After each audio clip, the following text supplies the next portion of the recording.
Everest శిఖరం పర్వతారోహకులకు ఒక కల. కాని అదే కల ఇద్దరు భారతీయ పర్వతారోహకులకు చివరి ప్రయాణమైంది. 2 తెలుగు రాష్ట్రాల్లో ఇప్పుడు ఇదే పెద్ద విషాదం. మరణించినవారు హిందూపురం వాసి సందీప్ ఆరే మరియు హైదరాబాద్లో స్థిరపడిన యూపీ వాసి అరుణ్ కుమార్ తివారీ. వీరు ఎంతో కఠినమైన శిక్షణతో ఎవరెస్టు శిఖరాన్ని చేరుకున్నారు.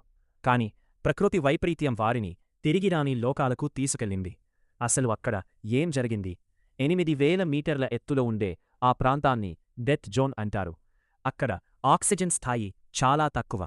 తిరుగు ప్రయాణంలో అలసట, అకస్మాత్తుగా మారే వాతావరణం, -40 డిగ్రీల చలి ఇవన్నీ కలిసి ప్రాణాలను బలి తీసుకుంటాయి. వీరు శిఖరాన్ని అధిరోహించి తిరిగి కిందకు వస్తున్న సమయంలోనే ఈ విషాదం చోటు చేసుకున్నట్లు తెలుస్తోంది.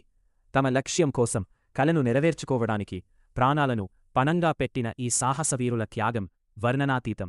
వీరి ఆత్మకు శాంతి చేకూరాలని కోరుకుందాం. ఈ సాహసవీరుల గురించి మీ అభిప్రాయాన్ని కామెంట్ చేయండి.